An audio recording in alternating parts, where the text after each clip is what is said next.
I am Jim Reed. This is a page from my red clay diary.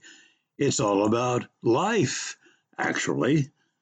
This is called Getting Around to Reading a Book.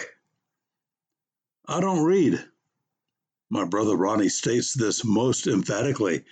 He explains after noting the alarm on my face, I don't read books. It's boring. I fall asleep. Ronnie does read.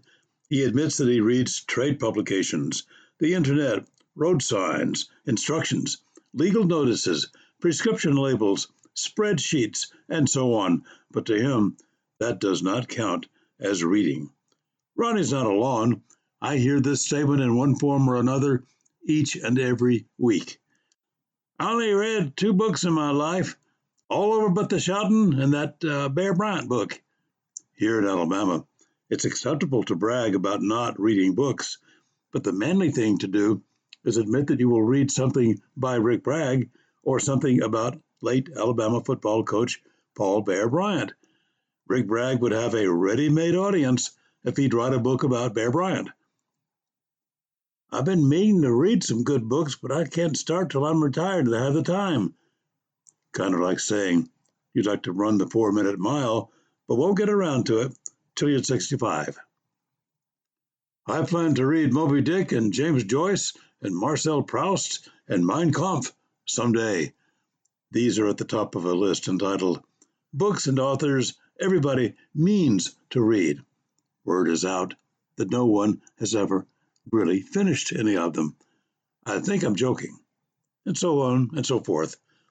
My gentle rant to the non-reader, failing to read a good book is like ignoring that beautiful, seductive person sitting in the corner of the room, yearning to be noticed and cuddled and appreciated by you and you alone. To a person who seems oblivious to the gorgeous potential of a great book, I say, what's the matter with you? Well, I want to say that, but I don't. I am not always a jerk.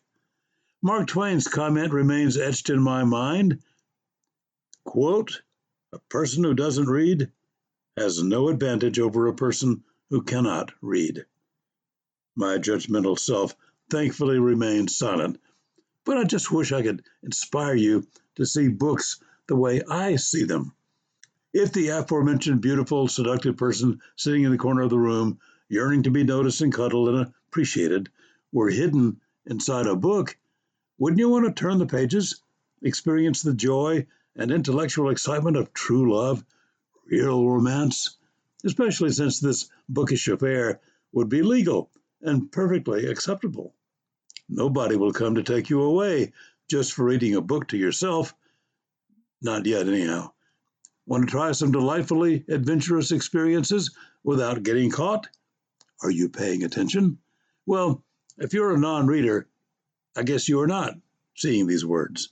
I suppose those of us who know how to travel to the moon and back in an hour without getting caught will just have to be the people who are having all the fun. Sorry, you missed out.